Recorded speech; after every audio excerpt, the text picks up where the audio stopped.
first thing we want to talk about, Frank, is the Kevin Porter Jr. graphic that I think you put out today, right? Right. Do you think he's a catch and shoot guy? Is that the best role for him moving forward? Do you see him as like a starting small forward, or what do you take from the numbers that you came up with? My interpretation of that, I don't think he's like a catch and shoot purely because I think he is a rhythm guy as well.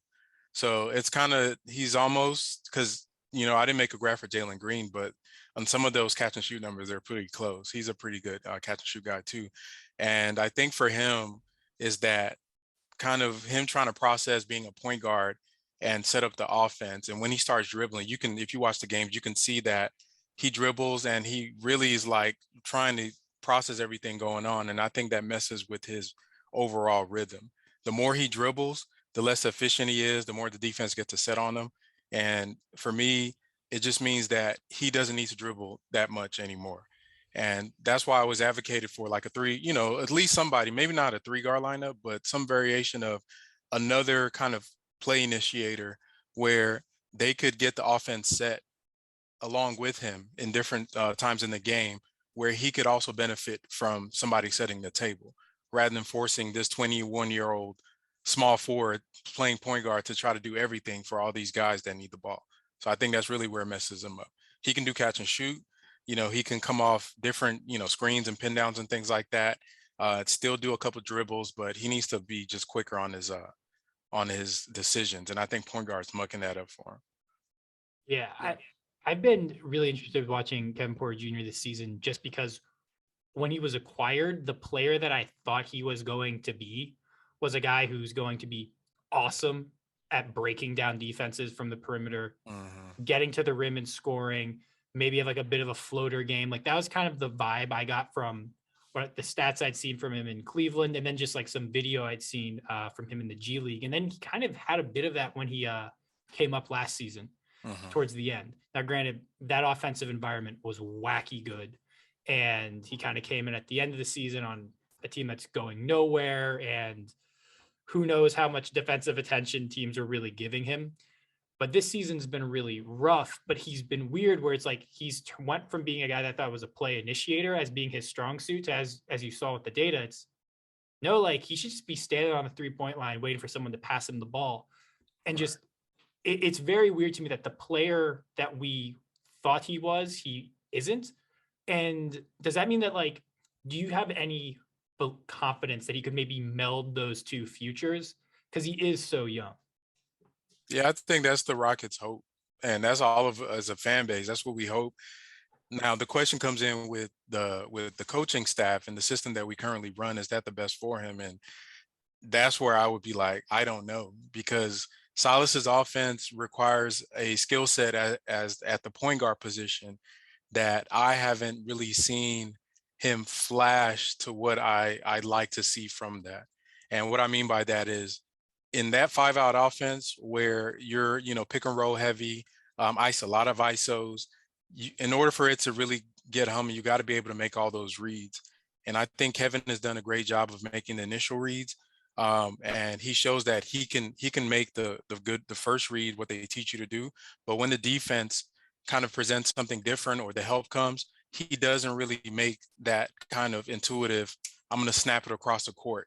Like small samples, if you watch Daishen Nix, when he runs plays and that help side, that weak side help comes, it's like he doesn't think about it.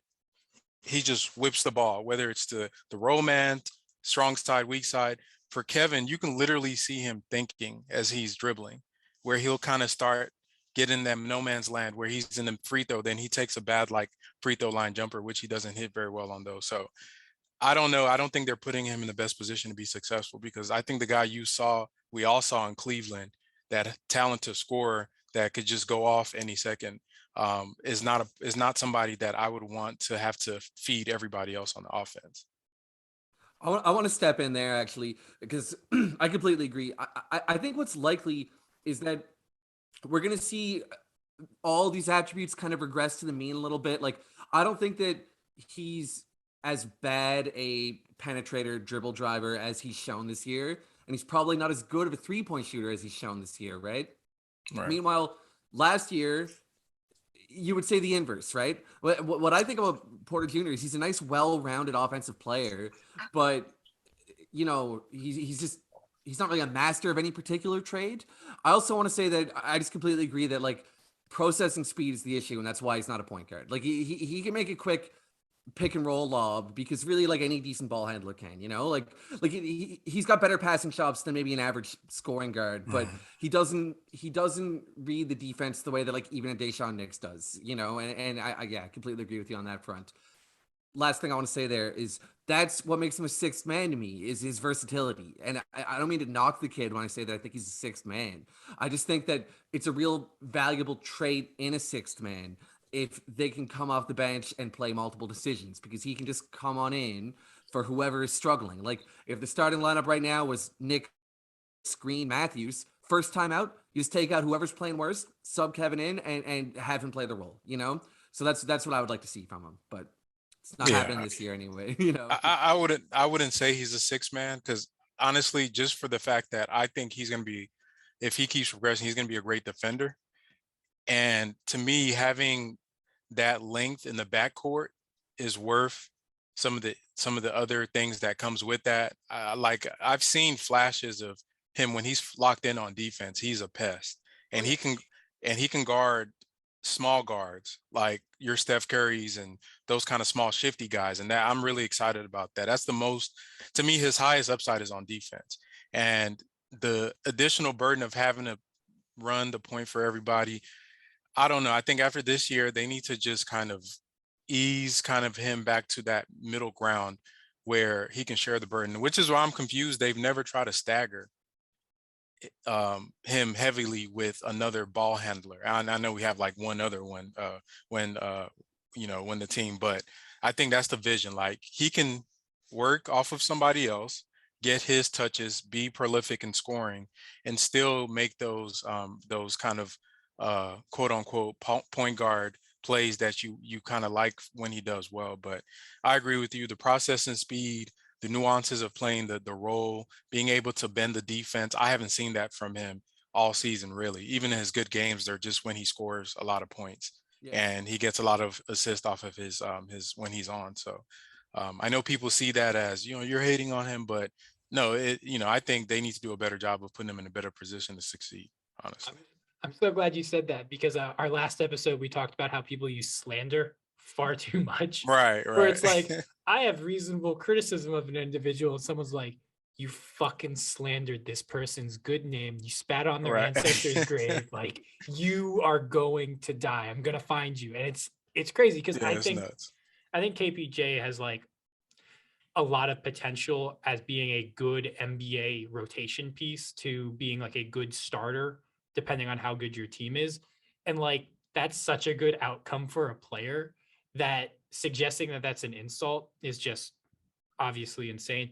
I do wonder about defense though, is it like we talk about the processing speed on offense and he kind of ebbs and flows in intensity on offense as well. And I feel like those two things are so critical to defense that it's like, because I agree that the physical traits are all there. And he is one of those guys where like something can get like kicked off in him and like he kind of gets that eye where you're like, oh, like it's business. But you can also see other times where he gets like frustrated and like the concentration lags. And I just wonder if like, can he keep that on defense? And if he can't, how much do you think that would impact his defensive ceiling? Because I really believe like defense is like, how crazy are you? Like, can you just be locked in every last second? Right. And that's the underlying question for even him at point guard. Honestly, it's his psyche. So it's not really, like you said, both tools are there. He has enough like physical, ball handling, shooting to be like this dynamic basketball player, period. But his biggest thing is his like what is his psyche like on a given night where if he gets a bad call, he's not getting back on defense.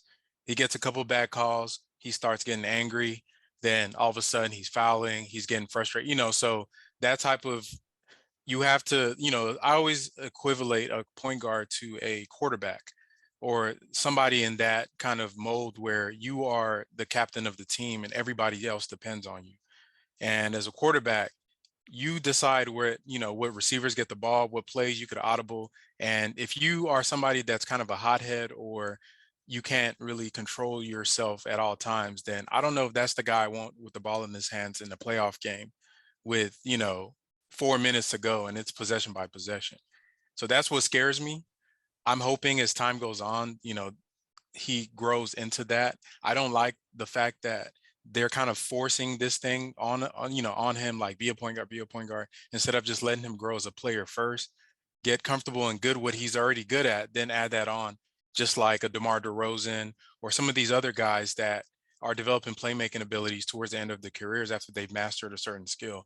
But that's the choice they've made, and we just have to see what happens from there. One thing that I think I was talking about this in the group chat last night, but it kind of annoys me in regards to like the organization's experimenting with him at point guard. I think it actually made sense for this season because I think that he's developing skills. I've said this a million times on the Right. podcast, but I think even by giving him a season of reps as point guard, it'll make him a better small forward in the future, right? So I'm down with it. But at a certain point, it's like people say, oh, he's 21, he's trying to learn the position for the first time. I'm like, well, but there's 15-year-olds out there that are point guards already, right? Right. Like, it's like at a certain point, the question becomes, why do we think he's a point guard? Or like, why would he be a point guard? You know what I mean? We could try to run Christian Wood at the point too. Like, hypothetically, we could Right. slot anybody in at the one. But, if it's not a point guard, it's not a point guard. We'll see.